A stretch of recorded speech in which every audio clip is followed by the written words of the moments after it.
interesting subject when you die, and people always want to know how their loved ones are doing. And it's a really nice thing as well to find out that they're okay. They are okay. They've gone across and they're around you and they can see what your life's doing, and in general they're very proud of you.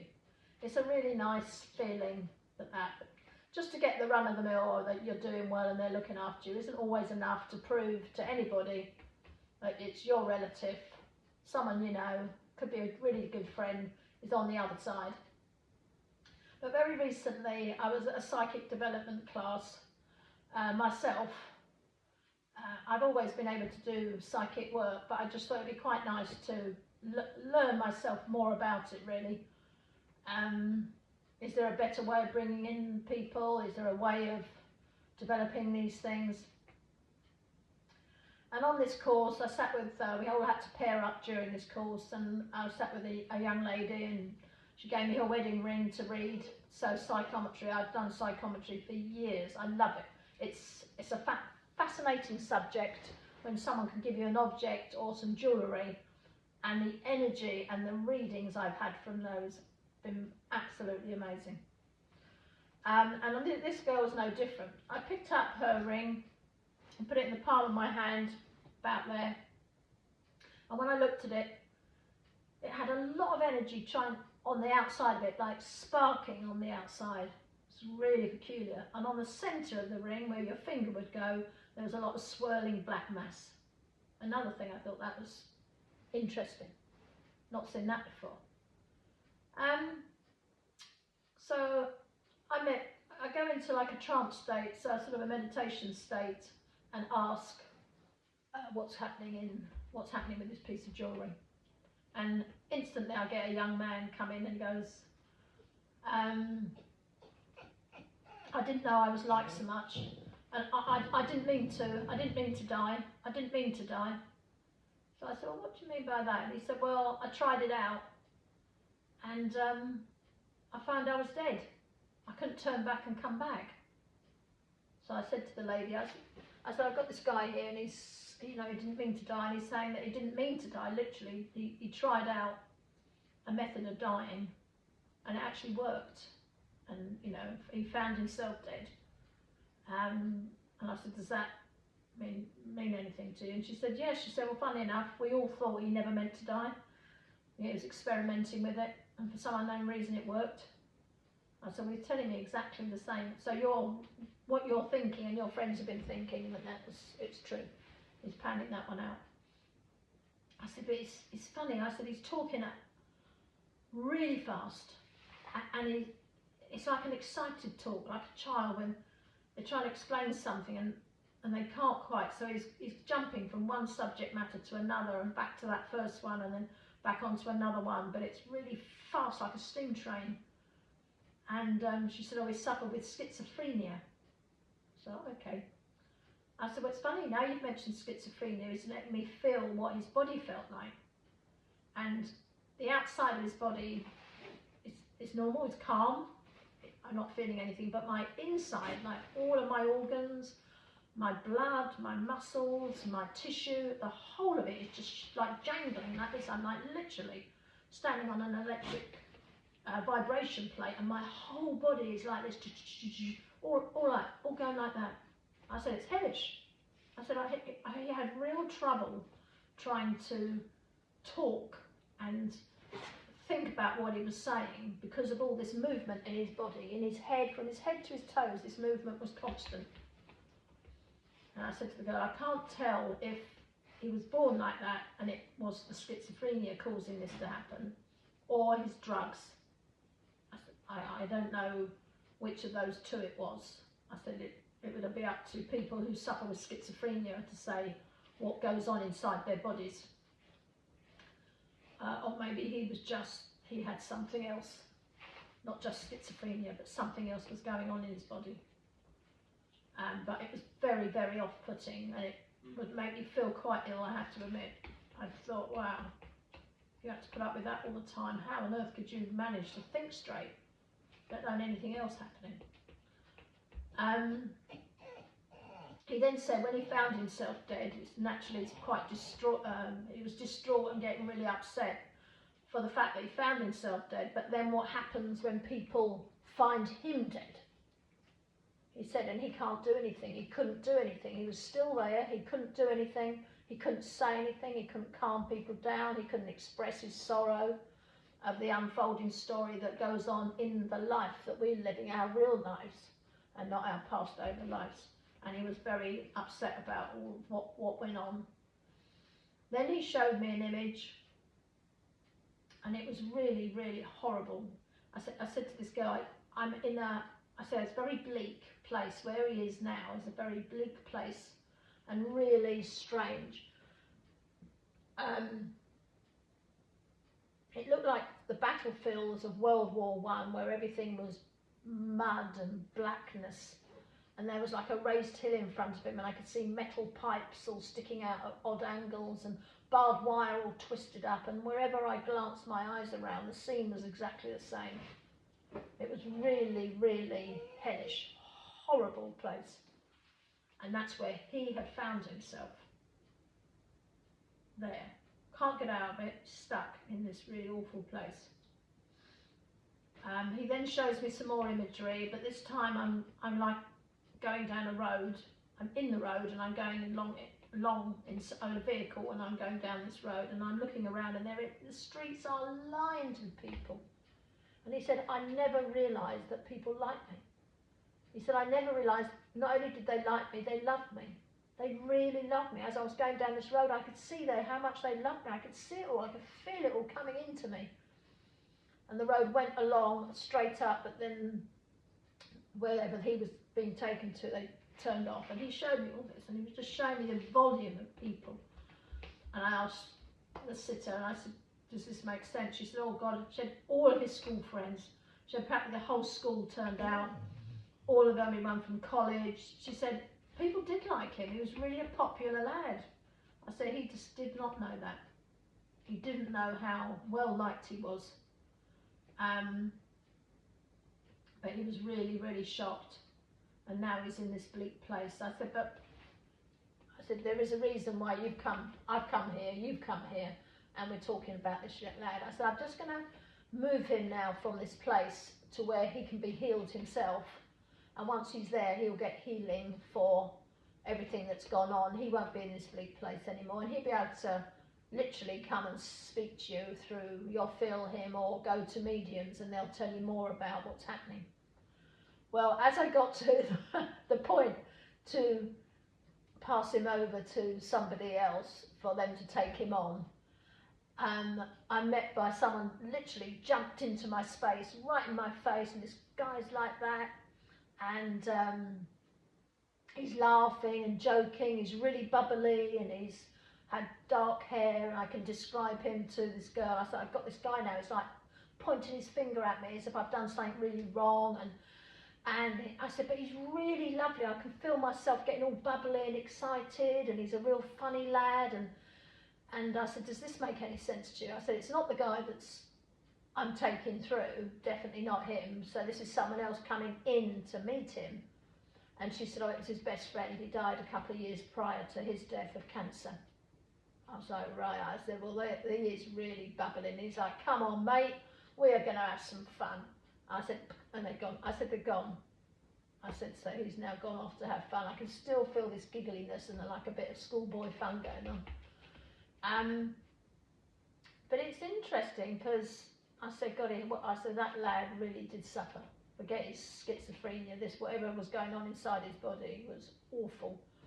I said, whether he tried to tell people that's what's going on, whether it was what comes of taking drugs, I don't know, to calm schizophrenia down or keep it, calm so you don't suffer with it so much, I don't know. But whatever it was absolutely hellish.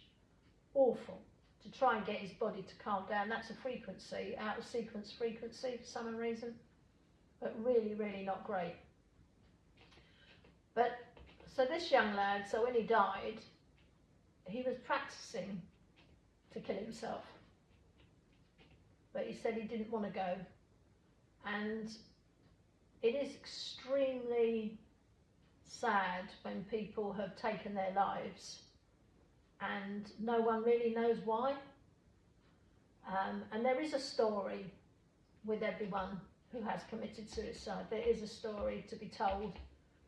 And I was at home. My mother was on holiday several years ago in the Caribbean on a cruise, and she met a lady, a family all on holiday there, and they got chatting about different things and mediums and seers, as in S-E-E-R, and this lady was saying that her sister was a seer. So she always knew before someone knew that the baby was coming, there was a pregnancy, someone was dying, they died. She always knew whenever she went anywhere. And my mum said that I did medium work and explained all that. And she said, oh, well, can you ask your daughter to help us? And my mum asked, what about? She said, oh, I'm not going to say, but she will definitely know.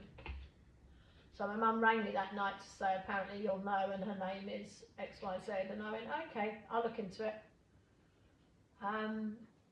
So I tuned in to my mum on a cruise, on this cruise, and I asked for help with this lady. She's asked, my mum, that I can help her with something.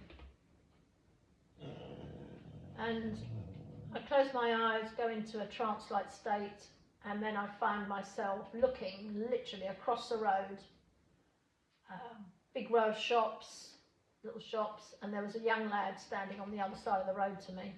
And he's looking around. I thought he was going to cross originally, but he's looking sort of up and down the road, then decides he's not going to cross and goes off to his left. He's got a lovely shirt on, white check shirt, big checks, so white, and then all these lovely little lines on the pair of jeans.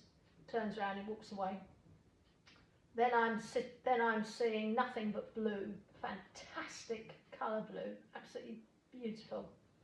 And I feel that I'm back, not on my back, but looking up like in this direction, and I'm sort of looking out. I can't see anything, still everything's blue, and then just very slowly I see like some sparkly gold, yellow lights, and it comes closer and closer and closer until I realise it's headlights, and they come past me, and then a car literally sails past my vision, and there's a person sitting in that car holding the steering wheel. The car's going by me, and I thought, oh, that's that young lad. But then my eyes at this point are being drawn past the car, so the car's coming down here, but I'm then looking down, still in a blue. There's no visible signs of anything in this water except for myself, the car with the lad in, and now something's forming at the bottom of my vision.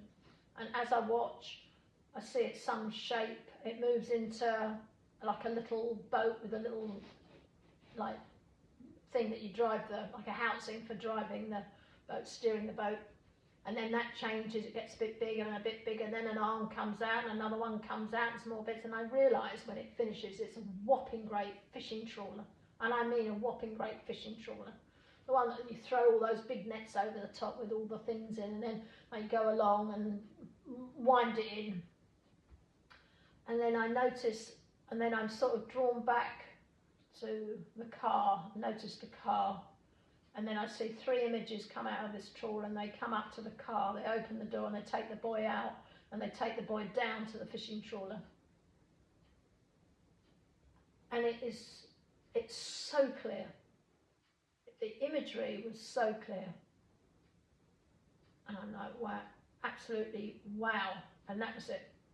The picture goes, that's it. I emailed my mum that evening to say, would you let this lady see what I've written? I said, I've written it all out exactly as I've seen it, with the information and the detailing that I can put down. But this must mean something. And I said, I hope it's okay what you're going to show, because it's extremely distressing. And the lady read it, and although she said it was distressing, she said, I'm glad.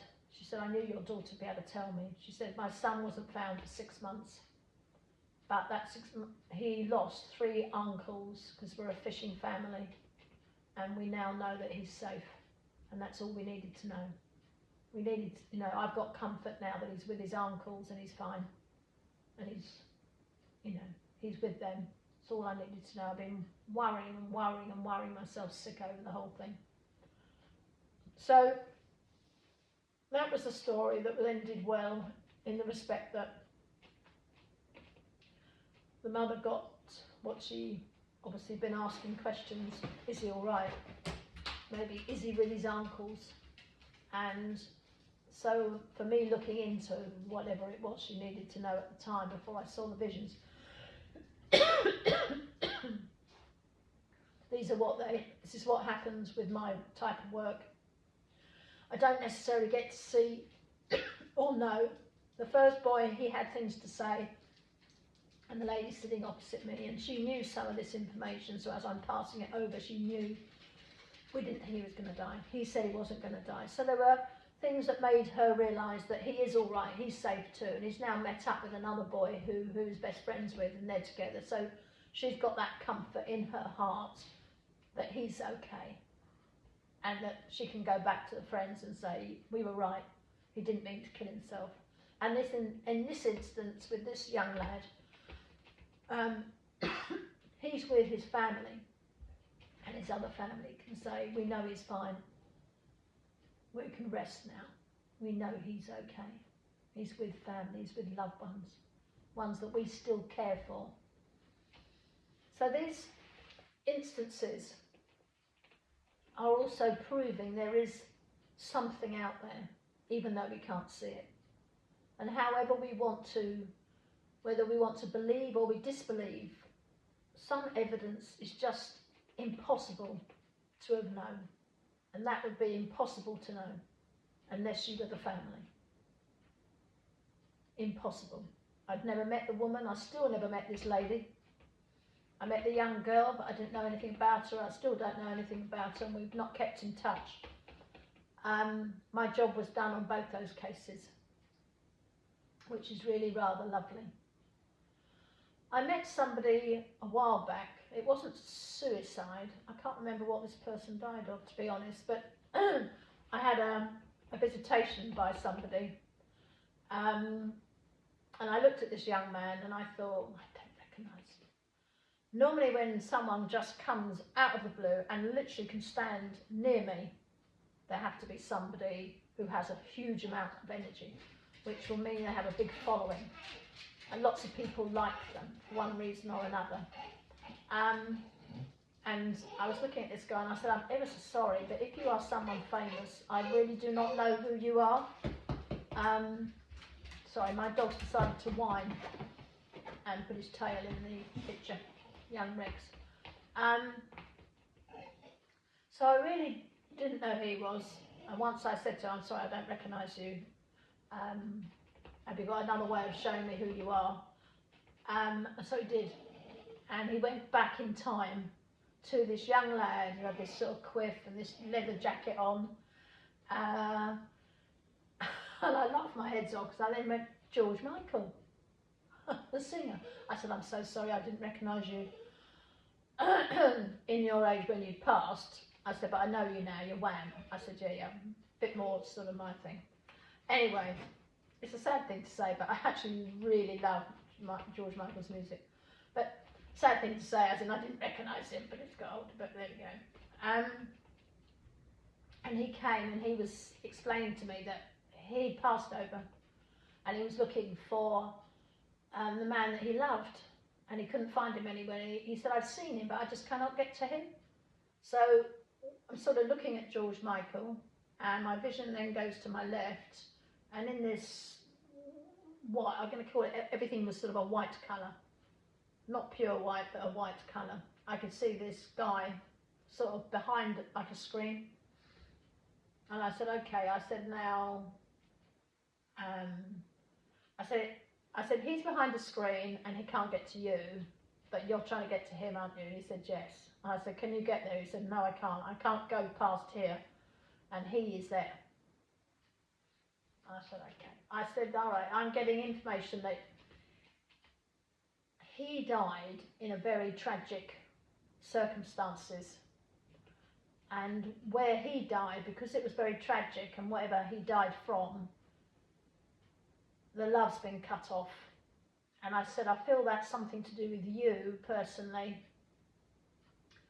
but I'm not sure what it is. And George Michael said he loved this man, and he was quite young, and he loved this guy. And this guy got AIDS very early on, when AIDS was still, people frightened of AIDS, or you can catch AIDS if you touch someone and all that sort of thing, or if someone coughs on you, you got AIDS, and on we go. And it was a lot of sort of scaremongering going on.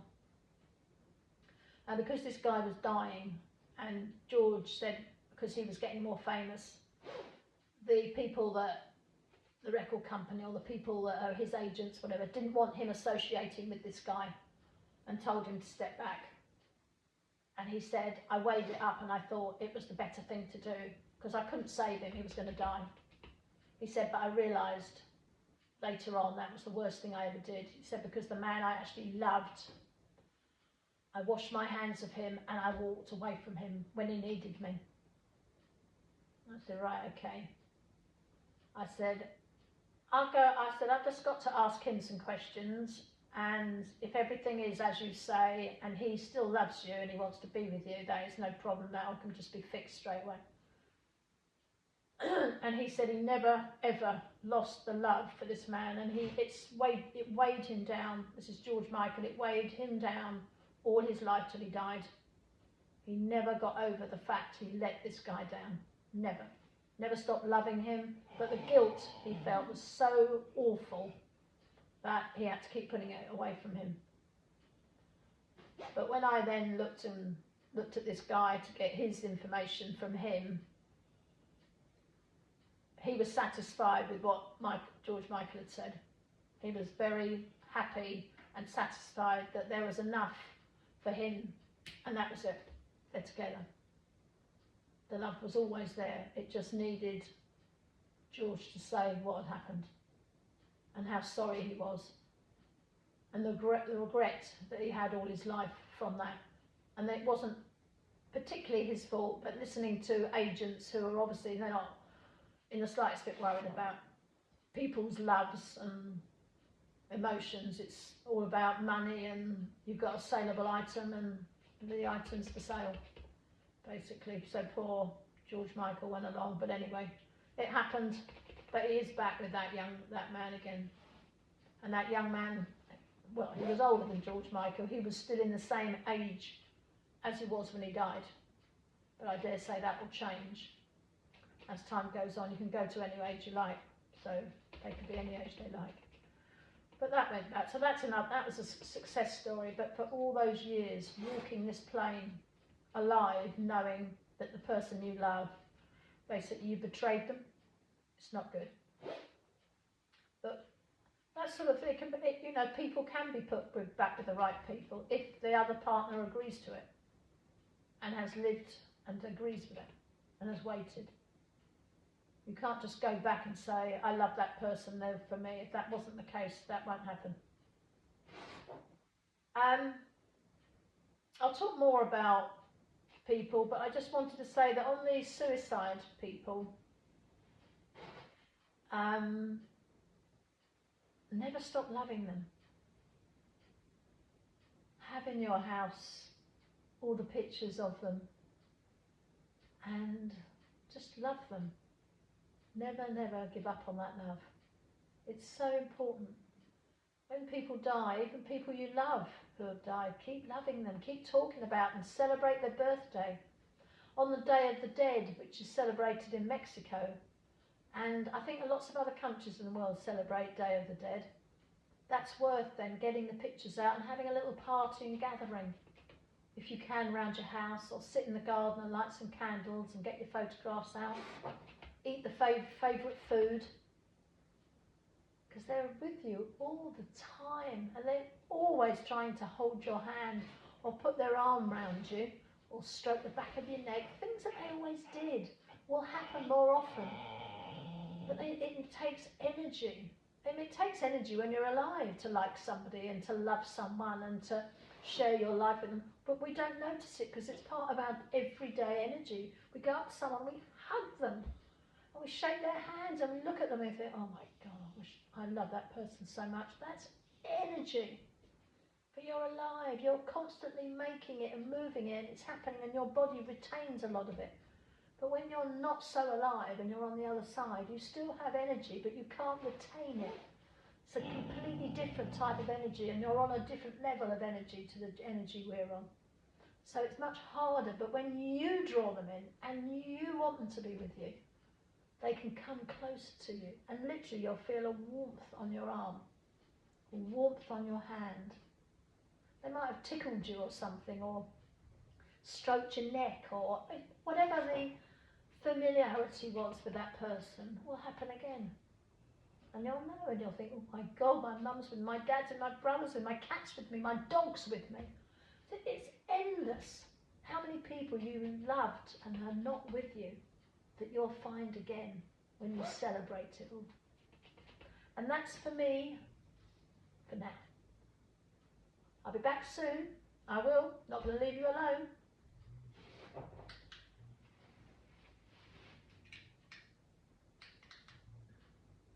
I might